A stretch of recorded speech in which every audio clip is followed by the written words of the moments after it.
Alléluia. Que le nom du Seigneur soit béni. Ce matin, nous tenons à rendre grâce à Dieu pour sa fidélité, son amour dans nos vies. En toutes circonstances, nous savons que notre Dieu est fidèle. La Bible dit Dieu est fidèle. Et nous savons que sa fidélité dure à toujours et de génération en génération. En de telles circonstances, il nous faut au mieux nous rapprocher du Seigneur, de sa parole. Ce matin, je voudrais partager avec vous quelques portions des Écritures, de la parole de Dieu, qui nous permettront de prier et nous fortifier. Nous allons prier le Seigneur avant. Seigneur Père, nous te bénissons et te rendons grâce pour ta grande bonté et ta fidélité, car pour nous, tu as fait de grandes choses. Seigneur, nous étions comme ceux qui firent un rêve, parce que tu nous as fait passer, ô Dieu de gloire, des ténèbres à la lumière. Merci, Seigneur, pour ta fidélité, Seigneur. Qui, comme toi, peut faire ce que tu fais? Hier, tu l'as fait, aujourd'hui, tu le fais encore, et demain, tu le feras. Dans le nom de Jésus, merci de disposer notre entendement à recevoir ta parole, ces instants, sous le couvert de ta grâce, au nom de Jésus-Christ. Toi, le seul vrai Dieu, que toute la gloire te revienne. Au nom de Jésus-Christ de Nazareth, nous avons prié. Quelqu'un dit Amen. Amen. Alléluia. Bien-aimés chers frères et sœurs, ce matin, nous allons parler de l'autorité et de la croix. Alléluia. C'est le thème que nous allons essayer de comprendre, développer en quelques minutes. Je voudrais que nous prenions nos Bibles dans le livre de Nombre, le chapitre 20, à partir du verset 22. Nous allons lire. Toute l'assemblée des enfants d'Israël partit de Kadès et arriva à la montagne de Hor. L'Éternel dit à Moïse et à Aaron, vers la montagne de Hor, sur la frontière du pays d'Édom. Aaron va être recueilli auprès de son peuple, car il n'entrera point dans le pays que je donne aux enfants d'Israël, parce que vous avez été rebelles à mon ordre et aux eaux de Mériba. Prends Aaron et son fils Éléazar et fais-les monter sur la montagne de Hor. Verset 26. Dépouille Aaron de ses vêtements et fais-les revêtir à Éléazar, son fils. C'est là qu'Aaron sera recueilli et qu'il mourra. Moïse fit ce que l'Éternel avait ordonné. Ils montèrent sur la montagne de Hor aux yeux de toute l'assemblée. Moïse dépouilla Aaron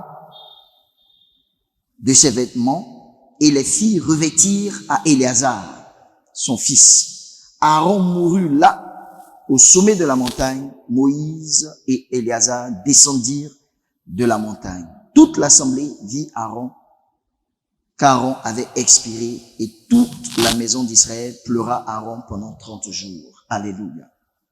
Alléluia. Je voudrais aussi que nous lisions dans la suite le chapitre qui suit, c'est le chapitre 21, Nombre chapitre 21. On va lire du verset 1 à 9. C'est une histoire que, plus ou moins, que nous connaissons. Nombre 21. Le roi d'Arad, cananéen, qui habitait le Midi, apprit qu'Israël venait par le chemin d'Atarim. Il combattit Israël et emmena des prisonniers. Alors Israël fit un vœu à l'Éternel et dit, si tu délivres ce peuple entre mes mains, je dévorerai ces villes par interdit. L'Éternel entendit la voix d'Israël et livra les Cananéens. On les dévoie par interdit, eux et leurs villes. Et l'on nomma ce lieu Dorma. Ils partirent de la montagne de Hor par le chemin de la mer Rouge pour contourner le pays d'Édom. Le peuple s'impatienta en route et parla contre Dieu et contre Moïse. Pourquoi nous avez-vous fait monter hors d'Égypte pour que nous mourions dans le désert? Car il n'y a point de pain et il n'y a point d'eau, et notre âme est dégoûtée de cette misérable nourriture. Alors l'Éternel envoya contre le peuple des serpents brûlants. Ils mordirent le peuple et il mourut beaucoup de gens en Israël. Le peuple vint à Moïse et dit, nous avons péché, car nous avons parlé contre l'Éternel et contre toi. Prie l'Éternel afin qu'il éloigne de nous ces serpents. Moïse pria pour le peuple. L'Éternel dit à Moïse, fais-toi un serpent brûlant et place-le sur une perche. Quiconque aura été mordu et le regardera, conservera la vie. Verset 9, Moïse fit un serpent d'airain et le plaça sur une perche. Et quiconque avait été mordu par un serpent et regardait le serpent d'airain, conservait la vie. Alléluia. Que le nom du Seigneur soit béni. Bien-aimés, chers frères et sœurs, qu'il me soit permis en ce matin d'annoncer cette parole pour que quelqu'un se retrouve restauré, rétabli, revigoré, visité par la puissance de la parole de Dieu. Alléluia. Le premier texte que nous avons lu en Nombres, le chapitre 20, à partir du verset 22, nous parle ici de l'histoire de Aaron, de Moïse et du fils de Aaron qui s'appelle Éléazar, vis-à-vis du peuple de Dieu, vis-à-vis du peuple d'Israël. La Bible nous donne de comprendre qu'un jour, Dieu décide d'enlever Aaron. Parce que vous savez que Aaron était le souverain sacrificateur et justement la sacrificature selon Aaron se faisait de père en fils, de génération en génération. En d'autres termes, c'était quelque chose qui se faisait à perpétuité. Cela dit, quand dans une famille, il y a un sacrificateur, si le père Kwadjo est sacrificateur, le fils Kwadjo Yves devient aussi sacrificateur, ainsi de suite. Donc, c'était un processus qui se faisait de génération en génération. Dieu avait institué cela. Mais il est arrivé que Dieu avait voulu mettre un terme à la vie de Aaron. Et Dieu demande que Moïse, qui était justement prophète, en ce moment qui conduisait, orientait, guide du peuple d'Israël, parte avec Aaron et le fils de Aaron qui se nomme Éléazar sur la montagne de Hor. Et la Bible dit, lorsqu'ils sont arrivés sur la montagne de Hor, bien aimés chers frères et sœurs, je voudrais que vous soyez très attentifs parce que ce message a une portée très puissante, prophétique pour quelqu'un. La Bible dit que Dieu demanda à Moïse de dépouiller Aaron de son vêtement. Écoutez, quel était le vêtement de Aaron? Aaron portait un vêtement sacerdotal, un vêtement qui avait une portée spirituelle, mais en même temps une portée prophétique. Sur ce vêtement, il y avait les tribus d'Israël, il y avait les 12 tribus d'Israël, il y avait des pierres qui étaient gravées. Il y avait cette dimension royale, c'était un vêtement sacré. C'était un vêtement mis à part parce que Aaron, en tant que souverain sacrificateur, le mettait pour pouvoir justement servir Dieu. Toutefois, qu'il était dans les dispositions pour le sacerdoce, dans la maison de Dieu, dans la tente d'assignation, qui justement comportait les trois parties, le parvis, le lieu saint, le lieu très saint. Alors donc, ce vêtement représentait justement l'autorité que Dieu avait donnée à Aaron, représentait la sacrificature d'Aaron. Ce vêtement comportait en lui-même toute la dimension sacrée que Dieu réservait, que Dieu cachait dans la vie du souverain sacrificateur, dans la vie de la sacrificature. Alors donc, Dieu veut ainsi mettre fin, un terme à la vie de Aaron, et il demande à Moïse, montant sur la montagne de Hor avec Aaron et Éléazar, il lui demande de le dépouiller de ses vêtements.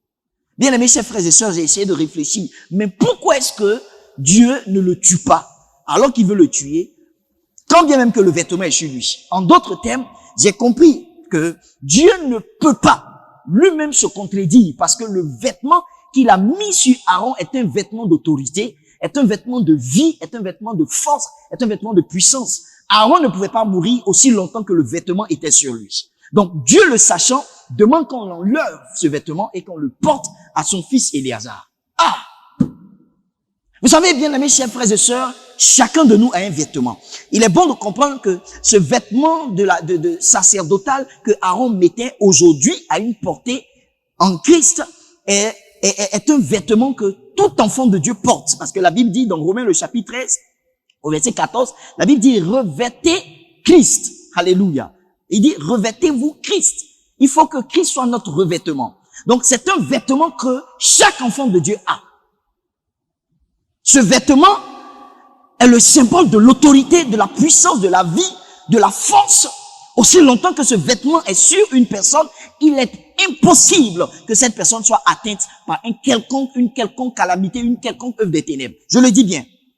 Si Dieu ne permet pas, si c'est une œuvre des ténèbres qui est en train de venir, si le vêtement de Dieu est sur toi, ah, bien-aimé, tu es plus que vainqueur. Je voudrais que tu le saches. Alléluia. Et alors, la Bible nous dit que Moïse enlève le vêtement. Lorsqu'il enlève le vêtement, il le pose sur Éléazar, le fils de Aaron. Aussitôt, Aaron expire. Il meurt. Alors, donc, nous comprenons par là que le vêtement, là, avait une portée qui permettait à quiconque qui l'avait de vivre et d'être sécurisé, d'être sous la couverture du Seigneur et d'être ainsi gardé dans les voies du Seigneur. Alléluia. Bien aimés, chers frères et sœurs, écoutez, Aaron a été enterré après que le vêtement lui soit enlevé. Mais écoutez, bien aimés, je comprends qu'aujourd'hui, selon que la Bible nous le dit, que nous sommes devenus un peuple de sacrificateurs, un royaume de sacrificateurs. Donc, chaque enfant de Dieu a une portée a une portée de la sacrificature en Christ. Tout enfant de Dieu a cette dimension de la sacrificature parce que faisait le sacrificateur? Il rentrait dans le lieu très saint et il se tenait devant le Seigneur pour l'expiation du péché, pour le pardon du péché du peuple de Dieu. Avec cet animal ou ce bouc, il plaidait. Mais aujourd'hui, gloire soit rendue à Dieu parce que le voile a été déchiré. Et la Bible dit que lorsque le voile fut déchiré du haut en bas, lorsque Jésus a expiré, la Bible nous donne de comprendre que le voile s'est déchiré de sorte que tous ceux qui avaient accès au lieu saint ou qui avaient accès au parvis, qui avaient accès par la suite au lieu saint, peuvent entrer dans le lieu très saint. Donc tous, nous sommes rendus capables de nous approcher de Dieu par Jésus-Christ pour le pardon de nos péchés. Alors nous sommes devenus un royaume de sacrificateurs. Et quelle est l'implication de sacrificateur que tu es dans ta marche et autour de toi dans la société? En tant que sacrificateur, en tant qu'enfant de Dieu, en tant que fils de Dieu, ayant revêtu Christ, désormais tu dois savoir que tu es un homme qui marche dans la victoire, qui marche au-dessus des tempêtes, qui marche au-dessus des puissances des ténèbres, et tu es un homme qualifié pour triompher à tous égards. Même quand les fléaux arriveront, Dieu t'épargnera et te fera voir son salut, parce qu'un vêtement est sur toi. Aussi longtemps que tu conserves le vêtement de Christ sur ta vie, tu es plus que vainqueur. Tu as la victoire dans tous les lieux où tu te retrouveras, au nom de Jésus. Alléluia. Écoutez, la Bible nous donne de comprendre. Je vais aller encore plus loin. Au chapitre 21, la Bible parle ici des serpents brûlants. La Bible dit que lorsque le peuple de Dieu a commencé à murmurer dans le contexte bien précis, la Bible dit que un peuple s'était accaparé du peuple d'Israël. Mais le peuple d'Israël a fait un vœu à Dieu pour dire, mais Seigneur, si tu nous donnes la victoire sur ce peuple-là, Seigneur, nous allons te vouer à l'interdit, par interdit toutes ces villes. Nous allons te les consacrer. La Bible dit, Dieu, l'Éternel, entendit la voix du peuple d'Israël. Et dès lors, il a commencé à donner la victoire au peuple d'Israël. Et les Cananéens ont été maintenus sous l'autorité du peuple d'Israël. La Bible dit que Moïse était justement dans la présence de Dieu. Et la Bible dit que lorsque ce peuple a compris qu'il fut un temps, la Bible dit, je lis, il dit, ils partirent de la montagne de Hor par le chemin de la mer Rouge pour contourner le pays d'Édom. Le peuple s'impatienta en route et parla contre Dieu. Ah, alléluia. Écoutez, cela a suffi tout simplement pour que Dieu envoie des serpents brûlants. Aujourd'hui, nous sommes dans un contexte bien précis où les nations sont en train de souffrir. Les nations expérimentent quelque chose. Je parlais avec un de mes voisins qui n'est pas chrétien, mais qui réalise que ça là, c'est Dieu. Dieu est en train de montrer qu'il est Dieu. Effectivement, comme à l'instar du peuple d'Israël, le serpent des reins sont sortis à cause du péché du peuple de Dieu, et les serpents des reins ont commencé à les mordre. Tous ceux qui étaient mordus par les serpents mouraient. Dieu parle à Moïse et lui dit, Moïse, ce peuple ne va pas mourir ainsi. Parce que le peuple allait lui dire, Moïse, il faut prier pour nous. Dieu dit, tu vas faire quelque chose, tu vas te faire un serpent et tu vas le percher. La Bible dit, Moïse a fait un serpent, mais en airain. Et toutes les fois que quelqu'un regardait au serpent, il était guéri. Il conservait la vie. Qu'est-ce que c'est merveilleux, qu'est-ce que c'est extraordinaire. Alléluia. Écoutez, le mystère est que quelqu'un est mort pour que nous ayons la vie, pour que nous conservions la vie, et c'est Jésus. Quand Jésus allait à la croix, il n'est pas allé à la croix avec ses vêtements. Il avait aussi un vêtement. Et la Bible précise que son vêtement était sans couture. Le vêtement qu'il avait, il a laissé. Parce que aussi longtemps que le vêtement est sur toi, tu es invincible. Je suis en train de dire à quelqu'un qu'il y a un vêtement sur toi que tu dois conserver pur, que tu dois conserver dans les voies de Dieu, dans ces temps difficiles, dans ces temps que nous courons. Alléluia. Et la Bible dit pour Jésus que lorsqu'il est monté à la croix, le vêtement est resté et les gens ont même tiré le vêtement au sort. Cela nous donne de comprendre que ce vêtement était précieux. Si le vêtement est sur toi, rien ne peut t'atteindre. Si tu as revêtu Christ, aucun malheur ne t'arrivera. Aucun fléau n'approchera de ta tente. Je suis en train de le dire. Si cela vient de l'ennemi, tu ne seras pas atteint au nom de Jésus, tu ne seras pas atteinte. Alléluia. Et la Bible dit que aussi longtemps que quelqu'un regardait, levait les yeux pour regarder le serpent que Moïse avait perché, il conservait la vie. Et c'est ce que la Bible nous dit dans le livre de Jean, le chapitre 3, au verset 14. La Bible dit que de même que Moïse éleva le serpent des reins, il a fallu aussi que Christ soit élevé, de sorte que tous ceux qui croient en lui aient la vie éternelle. Car Dieu a tant aimé le monde qu'il a donné son Fils unique afin que quiconque croit en lui ne périsse pas, mais ait la vie éternelle. Donc Christ est monté à la croix pour que nous ayons la vie. Dans cette période-ci où l'ennemi est en train de sévir, où des maladies, ou des pestes, ou des contagions frappent en plein midi, pour ceux qui ont les yeux rivés vers le poteau de la croix, vers Christ, ceux-là sont ainsi démarqués et la vie est leur partage. Alléluia. Il faut comprendre que le vêtement de Christ qui est tombé à la croix, qu'il a laissé là, il est tombé sur toi. Le vêtement de Christ que Jésus a enlevé en montant à la croix, ce vêtement n'est pas allé ailleurs, mais il est revenu sur toi. C'est pourquoi désormais tu as un vêtement. Et la Bible dit que nous avons un vêtement. Ce vêtement que tu as, c'est le vêtement de Christ. Et tu dois conserver ce vêtement, tu dois l'avoir avec toi, tu dois le garder pur, tu dois le garder sanctifié, de sorte que tu sois invincible puissamment dans le nom de Jésus. Alléluia. Tu es établi dans la victoire. Tu es établi dans la paix. Tu es établi dans la grâce. En cette saison-ci, tu as besoin de conserver ton vêtement. Tu m'entends? Tu as besoin de conserver le vêtement que Christ t'a communiqué, t'a donné. Ce vêtement de justice, ce vêtement d'amour, ce vêtement de paix, ce vêtement de bonté, ce vêtement de bienveillance, ce vêtement de joie. Tu dois le conserver. Ce vêtement de tempérance, tu dois revêtir Christ. Alléluia. Vous savez, les vêtements sont importants. Dans la Bible, il y a le sens des vêtements. Il y a la portée des vêtements. Le diable sait que le vêtement est important. C'est pour cela qu'il travaille à ce que nos vêtements soient sales. Regardez bien. La femme de Potiphar savait une chose. Si elle avait seulement une seule preuve, qui soit palpable, tangible, pour pouvoir condamner Joseph, la seule preuve dont elle avait besoin, c'était le vêtement de Joseph. Elle s'est arrangée à tenir son vêtement. Écoute-moi bien, l'ennemi veut tenir ton vêtement. Le vêtement que Christ t'a donné, il veut le tenir.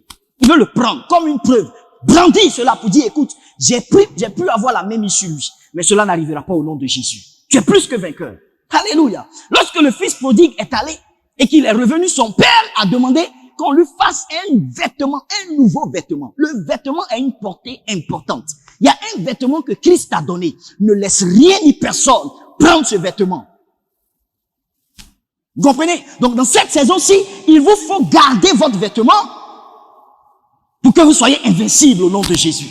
Ce fléau ne vous atteindra pas au nom de Jésus. Vous et votre maison, vous serez ainsi préservés, gardés, couverts par la grâce et par la puissance de Dieu au nom de Jésus. Vous avez un vêtement que vous devez garder. Alléluia. Alléluia. Le vêtement est important. De même, au ciel, nous aurons ce vêtement et nous serons dans les noces avec l'agneau. Alléluia. Pour les noces de l'agneau, nous garderons ce vêtement de la terre jusqu'au ciel. Bien-aimé, tu vas prier le Seigneur. Quand un vêtement quitte sur quelqu'un, il va sur une autre personne. Le vêtement d'Élie l'a quitté. Il est tombé sur Élisée. En d'autres termes, il te faut garder l'autorité qui t'a été donnée pour marcher dans le triomphe. Christ t'a donné un vêtement. À la croix, il est monté sans vêtement. Il est allé nu. Son vêtement est resté sur la terre. Mais prophétiquement, il est tombé sur toi. Aujourd'hui, par le Saint-Esprit, tu as revêtu Christ. Il te faut garder ce revêtement. Alléluia. Nous allons prier. Nous allons prier. Nous allons demander au Seigneur de nous faire grâce dans cette saison-ci. Si quelqu'un n'avait pas de vêtement, si quelqu'un avait perdu son vêtement, si quelqu'un manquait de garder son vêtement, si quelqu'un avait vu son vêtement se salir, bien-aimé,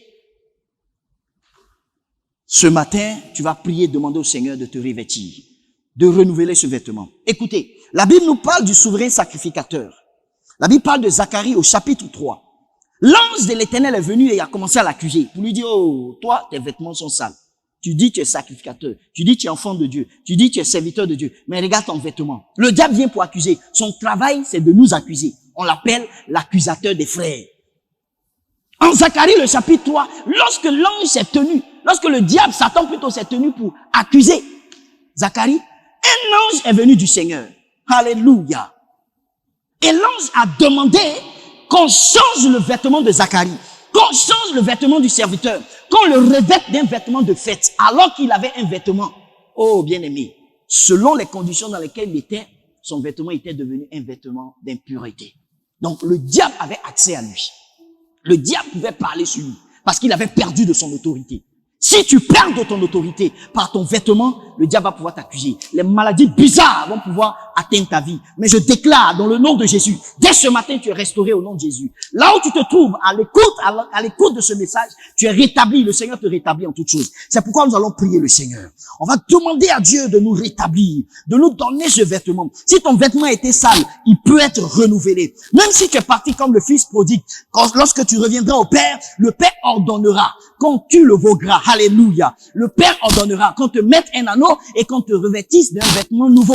Oui, cela est fait par Jésus-Christ. Dieu a déjà payé pour toi. Le veau gras qui était en train d'être tué était le symbole de la mort et de la résurrection de Jésus, pour dire que le sacrifice était accompli. La condamnation était annulée sur le fils prodigue. La condamnation est annulée sur ta vie parce que quelqu'un a payé pour toi. Prie le Seigneur ton Dieu. Répands ton âme devant le Seigneur. Répands ton âme devant le Seigneur. Dis-lui, Seigneur, je me répands. Je reviens à toi. Je veux que tu me donnes un vêtement nouveau. Je veux que tu me donnes de revêtir un vêtement nouveau. Un vêtement de fête. Un vêtement d'autorité. Un vêtement pour le sacerdoce, un vêtement de joie, un vêtement d'amour. Prie le Seigneur. Alors que tu parles à Dieu, Dieu est en train de t'exaucer. Alors que tu parles au Seigneur, Dieu est en train de te reprogrammer, de te repositionner, de te rétablir en toutes choses. Prie le Seigneur dans le nom de Jésus.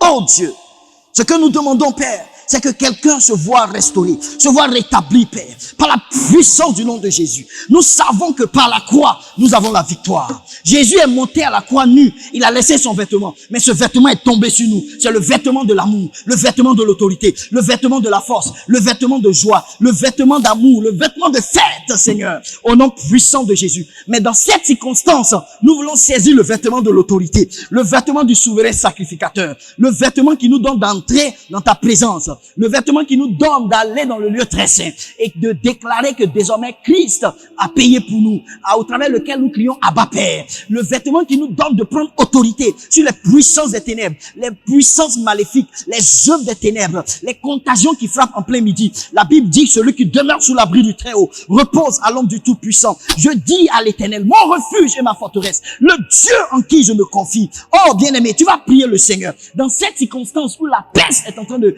ravager ravager. J'ai même pas envie de dire le nom de ce virus, mais parce qu'il y en aura d'autres qui viendront dans les temps à venir. Il y en aura d'autres. Ce qui est certain, il y a un vêtement qui nous couvre. À cause de ce vêtement, le corps sera certainement fatigué, mais tu seras relevé pour finir au nom de Jésus. Prie le Seigneur dans le nom de Jésus. Ce virus ne pourra pas prendre autorité, domination sur ta vie. Non, ces choses ne se feront pas parce que un vêtement est sur toi. C'est le vêtement de Christ.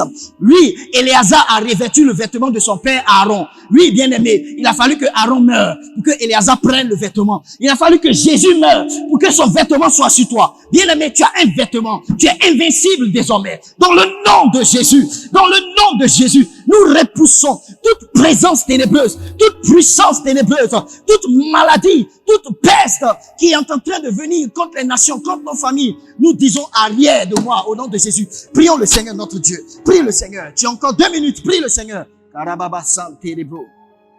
Kedebede rosi karababa sotorobro. Matelebosi kabayondolo shikababo rose. Sarabarosi kete boriata. Ta prière sur le point d'être exaucée. Ta prière sur le point d'être exaucée. Elle monte devant le trône. Elle monte devant le trône. Et l'Éternel envoie l'exaucement maintenant. L'Éternel envoie l'exaucement maintenant. Tu n'auras rien à craindre. Tu es dans la victoire. Tu es dans la victoire. Tu es dans la victoire. Dans le nom de Jésus. Je suis dans la victoire. Dans le nom de Jésus. Tout esprit que l'ennemi enverra pour vouloir déstabiliser ta maison, soit révoqué au nom de Jésus-Christ. Soit révoqué au nom de Jésus. Soit révoqué au nom de Jésus.